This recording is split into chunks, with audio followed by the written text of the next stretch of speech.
You're losing in life, not because you're not smart, not because you're not capable, but because you're too damn nice. You smile when they disrespect you, you laugh when they mock you, and you let people take from you without ever demanding anything back. Deep down, you know it's killing you. Every time you let someone walk over you, you chip away at your own self-worth. You think being friendly will make people like you, but it only teaches them one thing. You're weak enough to be used. This world doesn't respect kindness without strength. Lions don't survive by being friendly with hyenas. They survive by standing their ground and owning their territory. You've got dreams, goals, and a life to build, but every moment you waste pleasing others is a moment you betray yourself. It's not about being rude, it's about being unshakable. Respect isn't given, it's taken.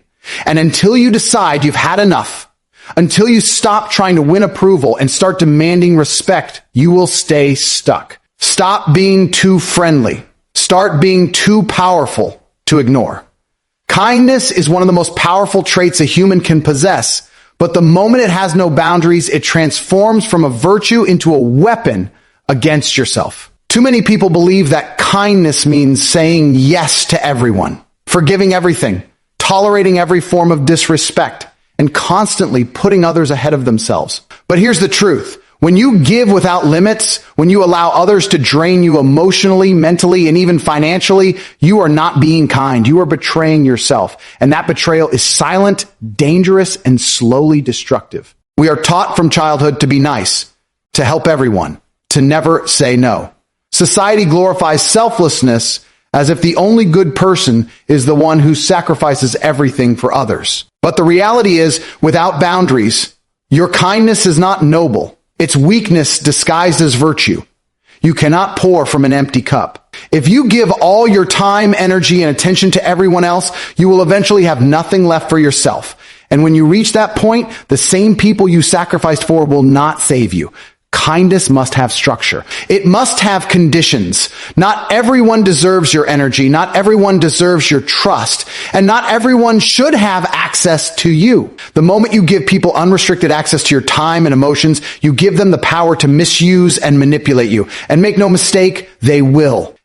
Might not even be malicious at first. Some people simply take as much as they're allowed. But when you train them to believe you will always be there, always be available, always say yes, they will stop valuing you. Boundaries are not walls that shut people out.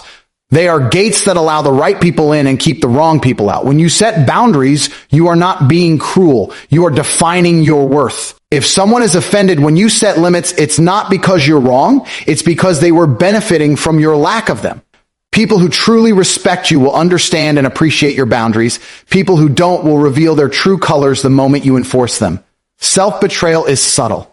It starts small. You cancel your own plans to help someone else. You say yes when you want to say no. You ignore your own feelings to keep the peace. At first, it feels harmless. But over time, this becomes a pattern, one where your needs are always last. And when you finally stop to look at your life, you realize you've built a reality that serves everyone except you. This is not kindness.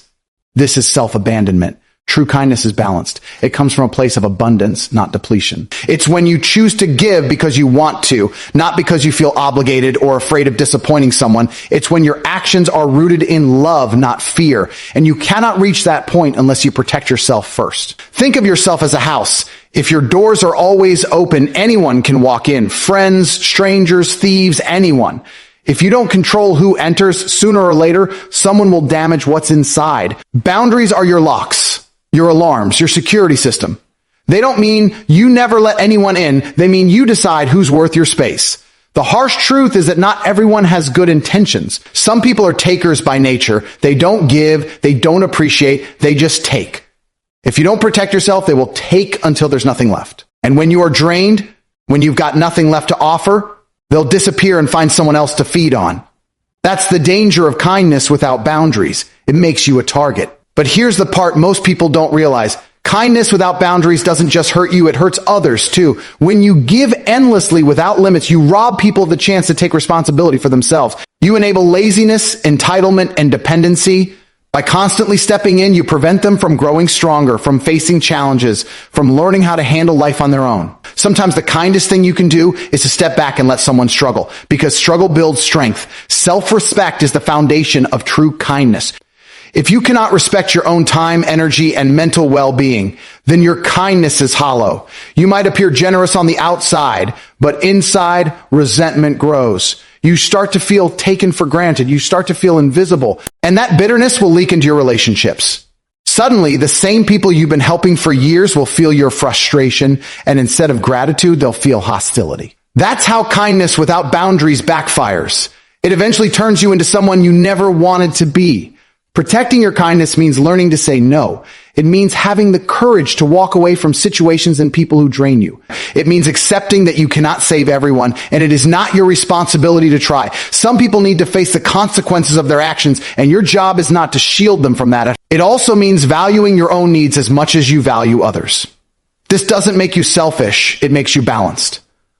There's a reason flight attendants tell you to put your own oxygen mask on first before helping others. If you pass out, you can't help anyone. Life works the same way. You must take care of yourself before you can take care of others. There's a difference between being a good person and being a people pleaser. A good person does what's right, even when it's hard. A people pleaser does whatever makes others happy, even at the cost of their own well-being. One is built on integrity, the other on fear. And if you live your life trying to keep everyone happy, you will fail, because no matter how much you give, it will never be enough for some people. You have to decide that your peace matters more than their approval. You have to decide that you are worth protecting. And you have to believe that the people who truly love you will not leave just because you set boundaries. In fact, the right people will love and respect you more for it. Kindness is beautiful when it comes from a place of strength, but strength requires limits. You cannot be everything for everyone, and you should never try. Your job is not to be liked by everyone. It is to be respected by the right ones. And respect starts with how you treat yourself. The moment you stop betraying yourself in the name of kindness, you will feel a shift. You will have more energy, more clarity, and more control over your life. You will no longer feel like a doormat. You will feel like a leader. And your kindness will mean more because it will be intentional.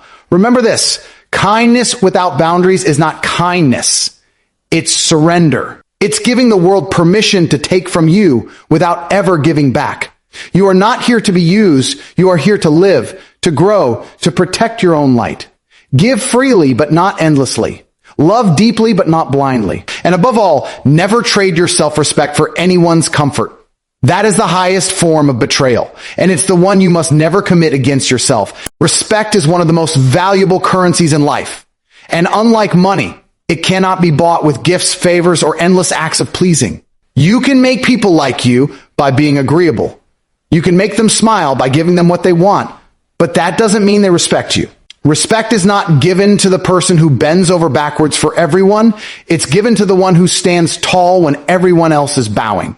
It's not about how much you sacrifice for others. It's about how much strength you show when it matters most. Pleasing people is a trap that feels noble at first. You say yes to every request. You avoid conflict. You put others before yourself because you think that will earn their appreciation. And maybe they do appreciate it in the moment, but appreciation is temporary and respect is eternal. The uncomfortable truth is that people don't respect the ones who are always available, always agreeable, and always giving. They may enjoy your kindness. They may even love your generosity, but deep down they see you as someone they can control. That's not respect. That's convenience. Strength, on the other hand, commands respect without you having to beg for it. Strength is the ability to say no without guilt. It's the courage to stand by your beliefs even when they're unpopular. It's the willingness to walk away from situations, jobs, and even relationships that compromise your values. Strength isn't loud arrogance. It's quiet certainty. It's the kind of presence that makes people think twice before disrespecting you, not because you threaten them, but because they know you won't tolerate it. When you live your life trying to please everyone, you send a clear message. Your comfort doesn't matter. Your time doesn't matter. Your boundaries don't matter. And when people see that, they will unconsciously mirror it. They won't think your time or boundaries matter either. You become the person they call last minute because they know you'll rearrange your plans. You become the one they interrupt because they know you won't complain. You become the one they burden with their problems because they know you won't push back. And little by little, without realizing it, you train them to value you less. Strength flips that script. When you make it clear that your time is valuable, people start treating it like it is.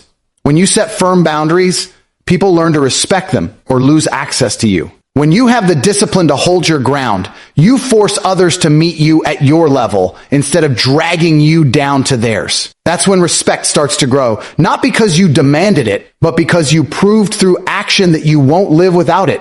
The strongest people are not those who try to make everyone happy. They are those who can handle the discomfort of being disliked for the right reasons.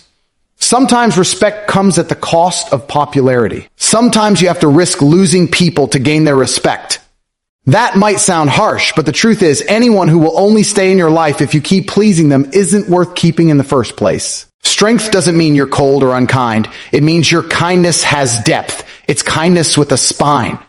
When you help someone, it's because you choose to, not because you're afraid of saying no. When you give, it's from a place of abundance, not obligation. People can feel the difference. A strong person's kindness is respected because it's backed by choice and discipline, while a people pleaser's kindness is often taken for granted because it's seen as a default, something they can't stop doing. Think about the people you respect most in life. Chances are they aren't the ones who said yes to you every single time. They're the ones who told you the truth when you didn't want to hear it. They're the ones who set high standards and held you to them. They're the ones who were willing to risk upsetting you if it meant helping you grow. That's what strength looks like. It's willing to create temporary discomfort in pursuit of long-term integrity.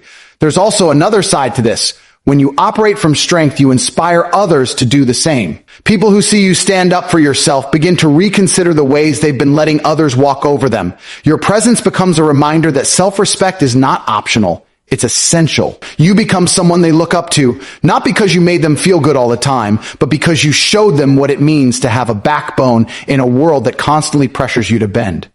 Endless pleasing, on the other hand, inspires nothing but dependency. The more you give in to every demand, the more people expect it. Instead of growing, they rely on you as their permanent safety net.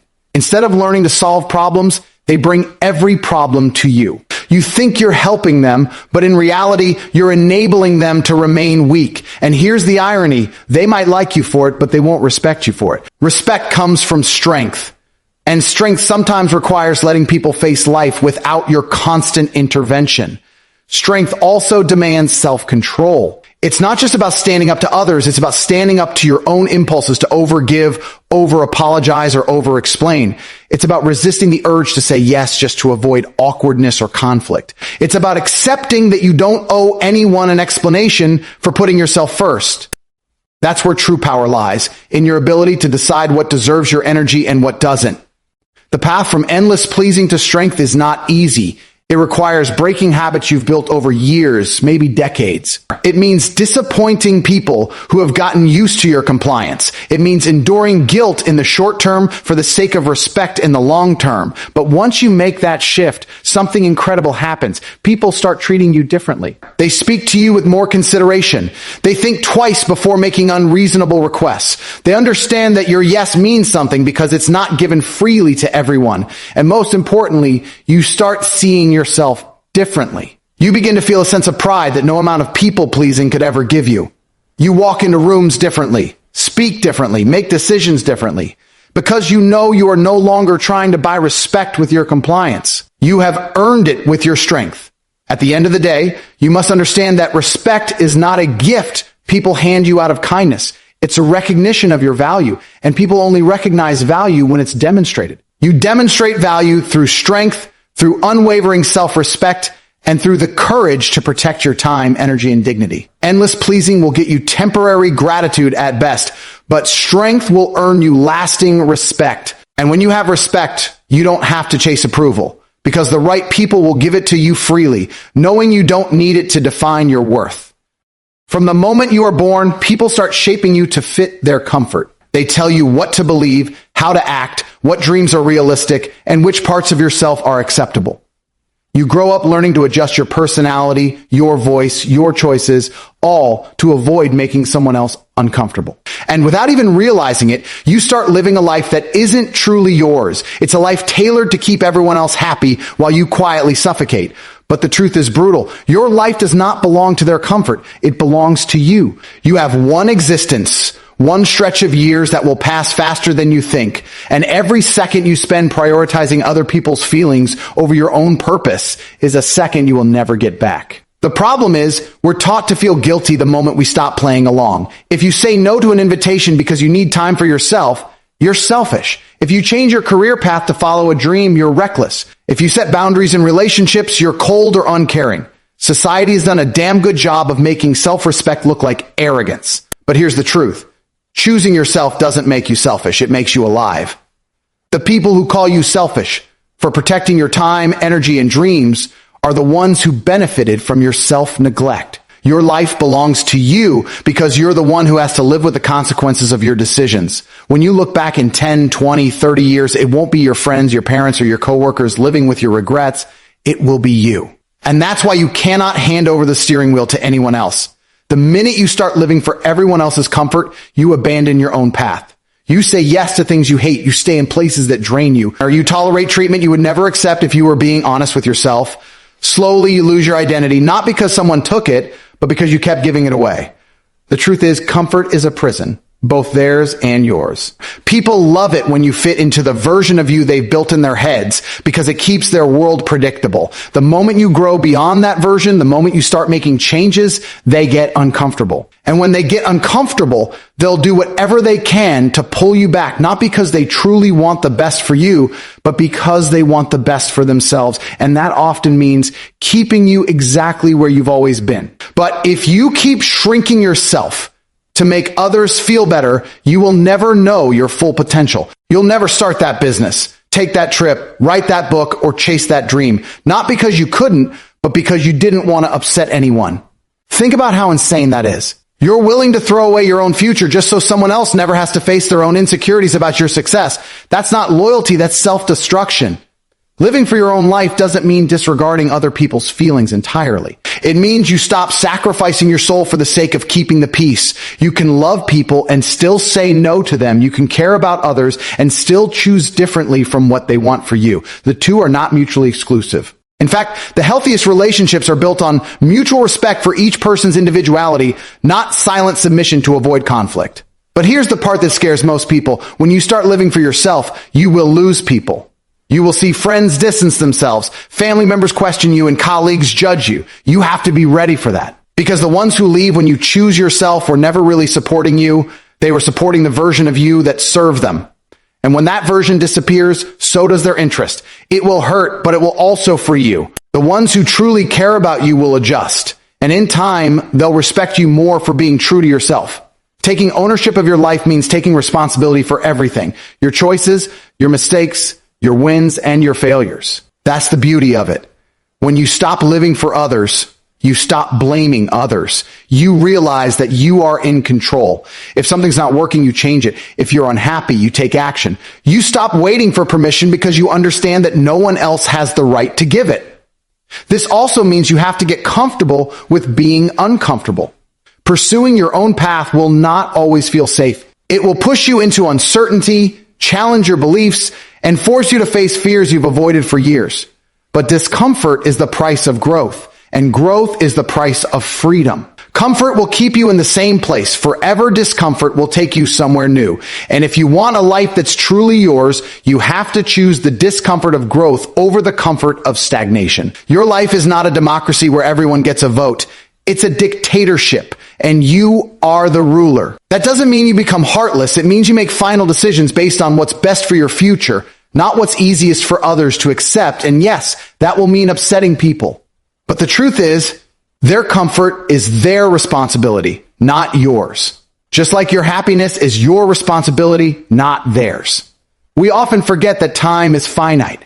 Every day you trade away pieces of your life in exchange for experiences, choices, and actions. Once those days are gone, they're gone forever.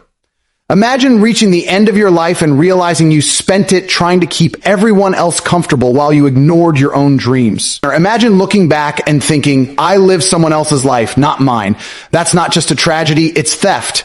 You allowed your one chance at existence to be stolen by the fear of making others uncomfortable. So you have to ask yourself, who am I really living for? Whose approval am I chasing? Whose comfort am I protecting at the expense of my own potential? And then you have to be brutally honest in your answer. Because until you confront those questions, you'll keep running in circles, convincing yourself that one day you'll finally live for yourself, but one day will never come.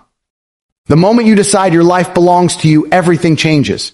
You stop over-explaining your decisions. You stop apologizing for existing in a way that feels right to you. You start making moves that align with your vision, not someone else's expectations. And the beautiful thing is, the world doesn't end when you do this. The people who matter will adjust, and the people who can't adjust will fade away, making space for better ones. Your life is yours. Your dreams are yours. Your happiness is yours. And so is your responsibility to protect them. Don't let guilt, fear, or social pressure convince you to hand them over. You are not here to be everyone's comfort zone. You are here to live fully, unapologetically, and entirely on your own terms. And if that makes some people uncomfortable, let them be. Their comfort is temporary. Your life is forever. One day, you're going to wake up and realize time has been slipping through your fingers faster than you thought. You'll remember all the moments you said yes when you wanted to say no. All the times you kept quiet when your soul was screaming. All the dreams you buried because someone else wouldn't have approved. And in that moment, you'll understand the cost. You didn't just lose time, you lost pieces of yourself. That's why the decision has to be made now, not someday. You have to take your life back while you still have it to live. Every minute you hesitate is a minute you can never get back. The truth is, the people who truly love you don't need you to sacrifice yourself for their comfort. They want to see you alive, thriving, and unapologetically yourself. So stop dimming your light to make others feel safe in their shadows. This is your story, your stage, your one shot. Write it boldly. Live it loudly. Protect it fiercely. Because the only thing worse than making others uncomfortable is realizing you lived your whole life comfortable for them, but miserable for yourself. Your life is yours. Claim it.